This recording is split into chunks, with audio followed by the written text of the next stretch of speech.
Bonjour et bienvenue, voici notre tour d'horizon économique et boursier. Nous sommes le mercredi 6 septembre et pour comprendre comment tourne la planète finance et lorsqu'elle tourne autour des éléments déchaînés, c'est sur la bourse au quotidien et nulle part ailleurs. Et l'épisode du jour s'intitulera « Le retour de l'inflation, c'est jamais ». On vient d'apprendre ce matin que les salaires au Japon ont connu une légère décrue au milieu de l'été, alors que, il y a 2 ans de cela, M. Shinzo Abe invitait les entreprises dont la profitabilité était revenue au zénith, grâce notamment à l'argent généreusement distribué par la Banque centrale, donc enjoignait les entreprises à monter les salaires, à distribuer du pouvoir d'achat pour soutenir la consommation et donc la croissance. Les entreprises japonaises, au nom de la sacro-sainte compétitivité, n'en ont rien fait. Et les salaires recommencent à baisser. Dans ces conditions, évidemment, il n'y aura pas d'inflation au Japon, mais pas davantage aux États-Unis, où les salaires globalement ne progressent pas. Et ce qui est encore plus troublant, c'est que avec des créations d'emplois, on va dire à un rythme de 170-180 000 par mois, on n'a pas non plus de gonflement de la masse salariale globale. Qu'est-ce que ça veut dire ? Eh bien, tout simplement qu'on supprime des jobs bien payés, de gens qui partent à la retraite, et que c'est remplacé par des jobs à temps partiel, certaines personnes ayant besoin de 3 contrats de travail par jour pour arriver à assurer la fin de mois. Et encore, difficilement. En Europe, c'est exactement pareil. On voit les bénéfices des entreprises, comme au Japon, renouer avec des sommets qu'on n'avait pas connus depuis 2007.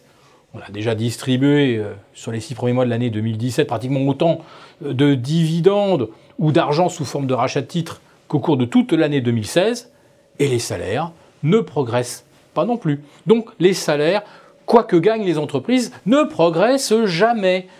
S'il n'y a pas de progression des salaires, alors il n'y aura pas de progression de la consommation. Car vous avez en revanche une forte hausse de la rémunération des dirigeants. Enfin, souvent, ceux-là ont déjà plusieurs appartements, résidences secondaires, voitures, etc. Et lorsqu'ils ont un surcroît d'argent, eh bien, souvent, ils ne le laissent même pas dans le pays d'origine. Et surtout, ils ne le dépensent pas.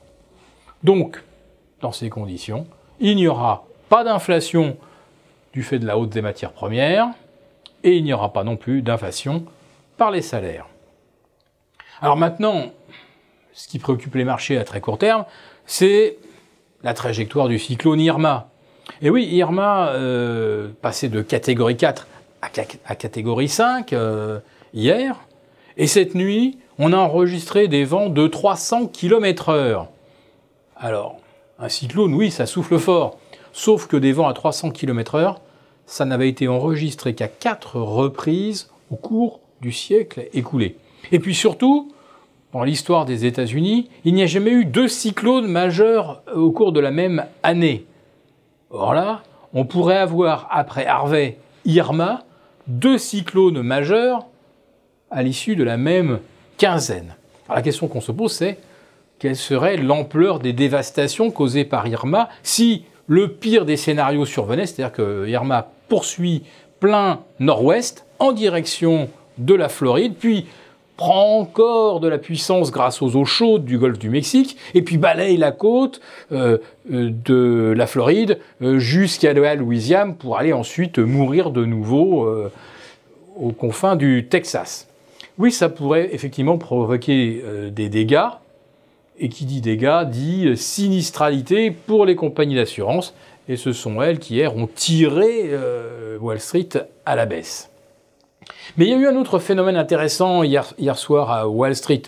C'est pas les 1,5% perdus par le Nasdaq à mi-séance. Le Nasdaq a ensuite largement réduit ses pertes, à moins de 1% d'ailleurs.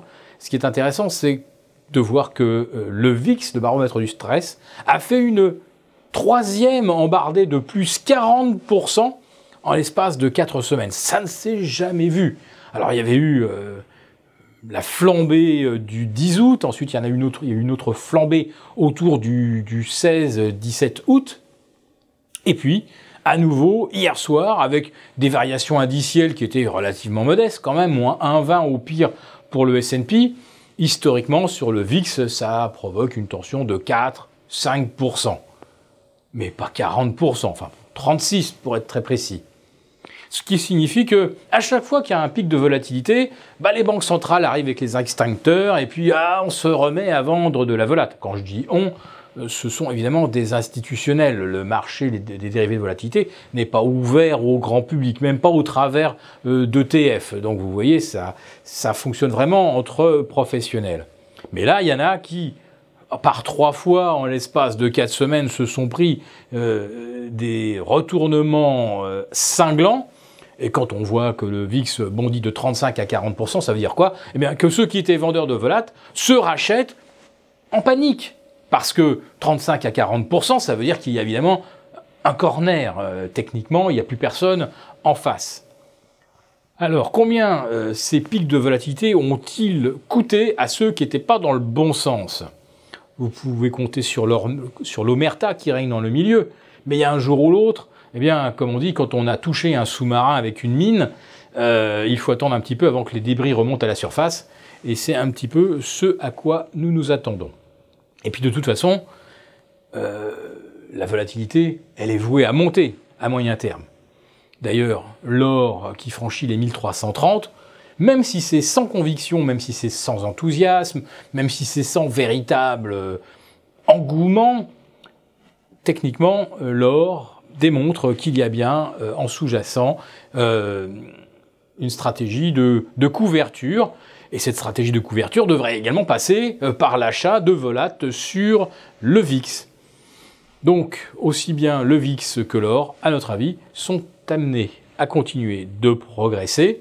Mais peut-être que cette hausse sera entravée au cas où Irma toucherait les côtes américaines, parce que dans un premier temps, eh bien, on verra certainement les marchés marquer le pas et tout le monde s'allégera un petit peu de tout. On réduira les leviers, tout simplement parce que si Irma touche effectivement le sol en Floride, ça provoquera un petit ralentissement économique aux États-Unis et donc une révision un petit peu à la baisse des calculs de profit des entreprises. Donc tout le marché pourrait baisser et certains l'attendent, on va dire, avec une certaine confiance, une certaine sérénité.